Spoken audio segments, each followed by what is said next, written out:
Hey everyone, welcome to or back to the channel. My name is Hunter Houck, and recently I put out a post asking you to send me submissions of your reptile and amphibian enclosures, and I was overwhelmed by the number that you sent in, so we have a lot to choose from, and in today's video I'm going to be looking at your enclosures, kind of rating them, and then giving you advice on how you can make them better or using them as inspiration for how I can make my animal enclosures better. This is always a fan favorite, so I'm super excited to do it. Let's get into the video.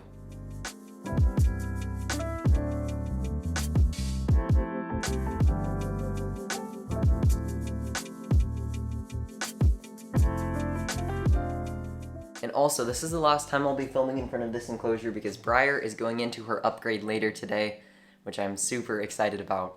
Alright, let's get into these. We have a lot of them, so we're just gonna start. Oh my gosh. Okay, so we have one from Pyrotoad, and this is actually a YouTube channel that I have watched a few of his videos.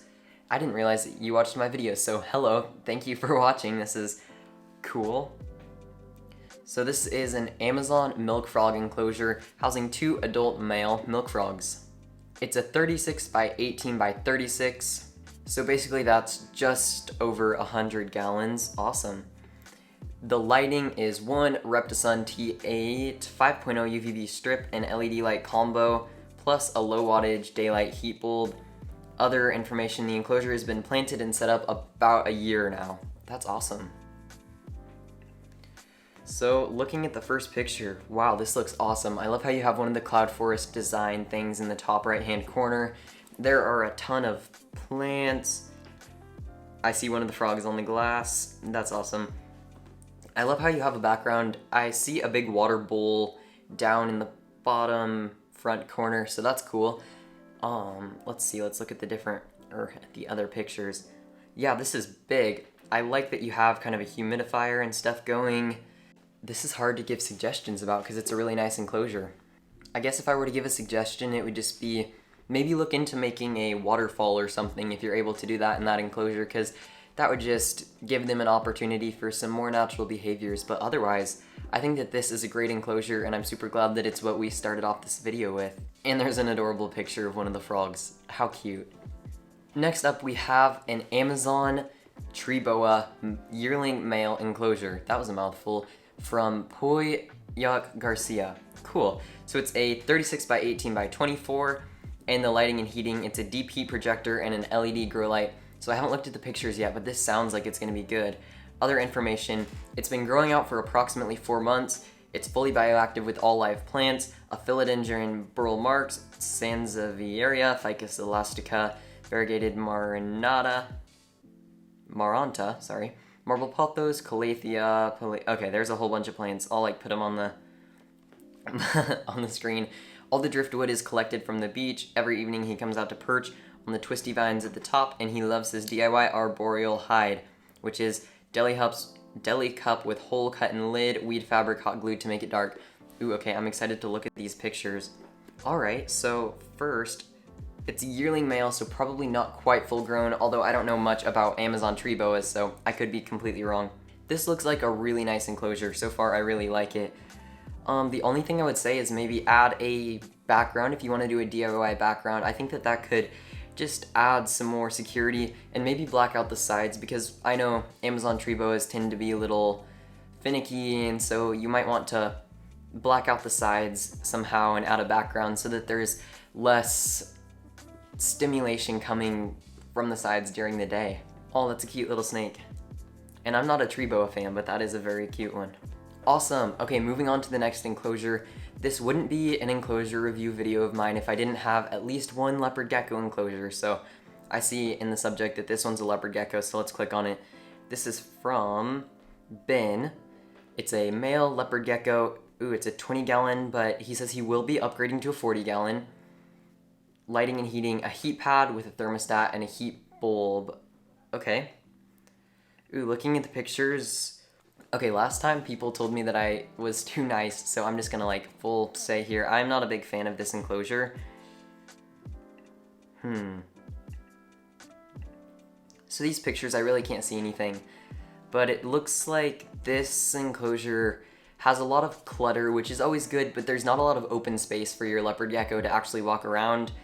It looks kind of dirty and messy, and the heating situation, I would just say, probably isn't the best. So when you do upgrade to a 40-gallon, I would say get a different substrate and maybe invest in an Arcadia Shade Dweller, and a deep heat projector instead of a heat bulb would probably be good. Ooh, oh my gosh, okay, frilled dragons. This is a pair of frilled dragons, Chlamydosaurus kingi, I don't know. They have a saying that if you can spell a scientific name, that's all you need. You don't have to be able to pronounce it, which is good because, yeah. This is a 4 foot by 2 foot by 4 foot melamine vivarium sealed with pond sealant. The heating and lighting, we have an Arcadia Pro T5 UVB 14%, awesome, that's good. An Arcadia Jungle Dawn LED, that's good, that's a plant light for those of you who don't know. An Arcadia Basking Floodlight, and they're all in Arcadia fixtures. And then a Habitat dimming thermostat for the Basking Floodlight. That's awesome, so that means you're in the UK probably, or somewhere in Europe, because we can't get Habitats in the United States, which is sad.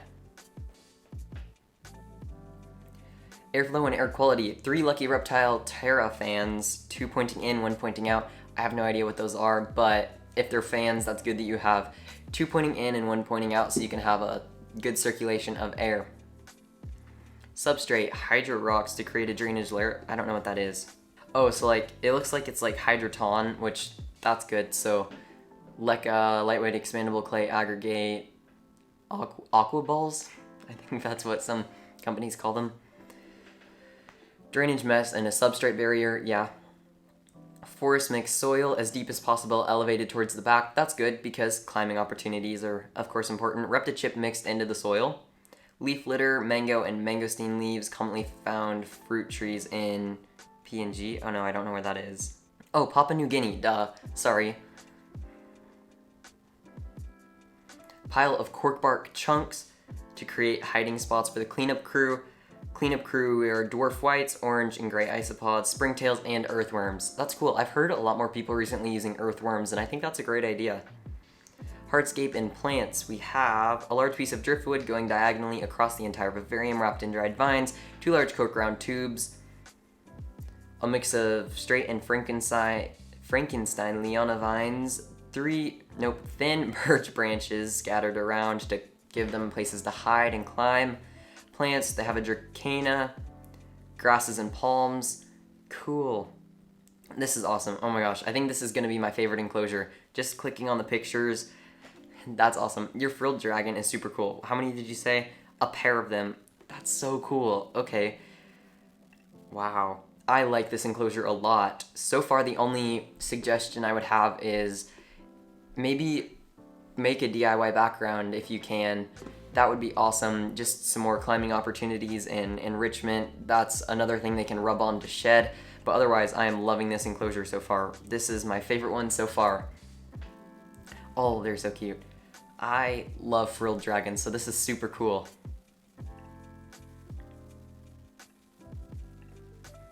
Wow, way to go. Good job, Michael. We have a Bowers Chameleon gecko enclosure from Elijah. Awesome.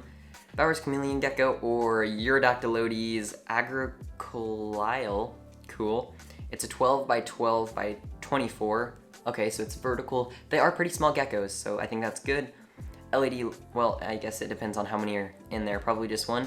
LED light bar, Zoomed Reptison 5.0. Good. Greetings, this is the first time that I've sent in anything to be potentially featured in a YouTube video, and I would be honored to have my tank in your review. Well, thank you. I'm honored that you submitted it. This bioactive enclosure was built for my newly acquired chameleon gecko and took a few months to set up. The tank itself is a bit old, hence the somewhat dirty door. I need to stop reading so fast. Regardless, I have done my best to set up this enclosure to fit the species' needs and provide the animal with the most enriching habitat I could provide. That's awesome. Ooh, fun facts from Elijah. Thank you so much for submitting these.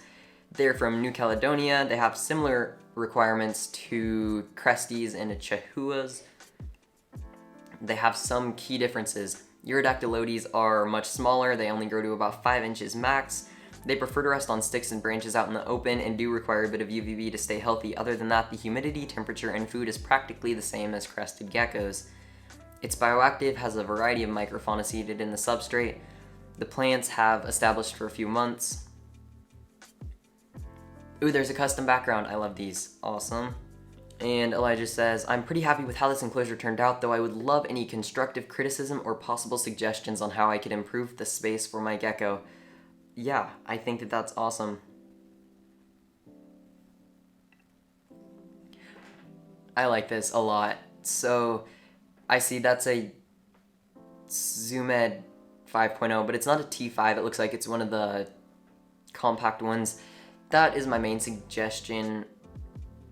Yeah, you don't want compact bulbs even for such a small animal because they typically put out high concentrations, but it doesn't spread very well. So that's a way that often your animal isn't going to get the lighting that it requires. So instead, I would look into something made by Arcadia. They have a few compact products that are actually somewhat okay, although T5s are always going to be better, but they have some short ones as well, so you might like that. But I'm loving all these plants. Ooh, okay, yeah, this is awesome. And there's your little chameleon gecko. Awesome. I like all of the fake vines and stuff. Those are cool, and maybe some real ones, I can't tell. Yeah, I really like this enclosure. The lighting is the only change that I would suggest personally. Moving on, we have another leopard gecko enclosure. Okay, I was only gonna do one, but hopefully this one's a bit better than the first one. Tracy says it's a leopard gecko. It's a 36 by 15 by 20. All right. I don't know if I've seen that configuration before. So that's 46.75 gallons. Nice. Lighting and heating. It's an Arcadia DP projector. Awesome. Nano halogen, shade dweller UVB, and a fluval plant 3.0. Okay, I already can tell I'm gonna like this one a lot more.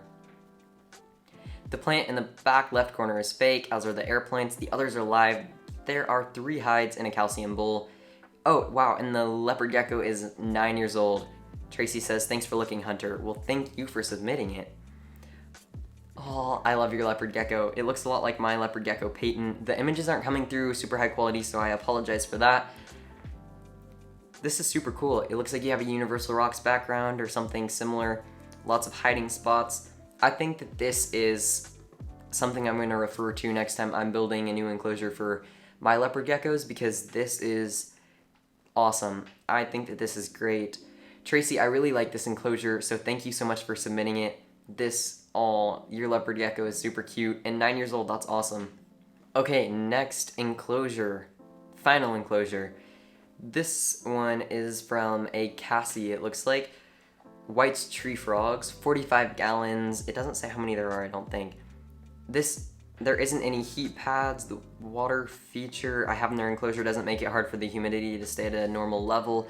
All my White's tree frogs are 6 months of age or around there. I have non-adhesive shelf liner for the substrate that I clean every week while I add water treatment that kills any possible bacteria for the water, but it is safe to use for frogs. Okay, that's what I was worried about. This used to be bioactive, but found many plants didn't survive after a ton of heat waves we had, and it got way too hot for them, so I switched over to the shelf liner. I'm planning on getting toads too, so I may submit photos of their enclosures once it's finished. Okay, so there's just one photo. How big is it? 45 gallons? I think that this is a great enclosure for 6-month-old White's tree frogs. The waterfall, that's kind of what concerns me. I've seen a lot of people use waterfalls in White's tree frogs enclosures, and they work well as long as you don't let humidity become an issue, and Cassie said that she doesn't let that become an issue, so that's good. I would say that when they are a bit older, it would be nice to do a bioactive enclosure instead. Personally, I think that that is the best option for White's tree frogs. I'm interested to know what the heat and light is, because I can't really judge that since I don't know what it is. Otherwise, yeah, I'd say that this is a good starter enclosure, but I would love for you to do something even more enriching and maybe bioactive in the future. But otherwise, great start. Alright everyone, thank you so much for watching today's video. Once again, my name is Hunter Hauk, and I'm really grateful to all of you who submitted enclosures for this video. There were a few more that I couldn't quite get to, but hopefully you can resubmit those in the future when I open submissions once again. If you did enjoy today's video, definitely leave a like. That really helps me out with the algorithm so more people can see this and more people can learn from this video. If you want to see more of my videos and you haven't already, be sure to hit the subscribe button. It really helps out the channel too, and I really appreciate it. I want to say a huge thank you to my Patreon supporters for making these videos possible. I really appreciate all of you. If you want to join for as little as $1 a month and get awesome perks, head to patreon.com/hunterhauk. Be sure to follow me on Instagram to see my animals almost every day. If you want to support the channel in another way, supporting my merch at shop.hunterhauk.com is a really great way to do that, and I really appreciate it. You can get awesome stuff with the leopard gecko design, and I also have a white tree frogs design. An exciting announcement with that is that we now ship all around the world. If you're outside of the US, UK, and Canada, you can send us an email and we will set it up for your country. Alright, thanks again so much for watching. Comment down below what your favorite enclosure was and if you have any suggestions for them. And I will see you in the next video. Bye.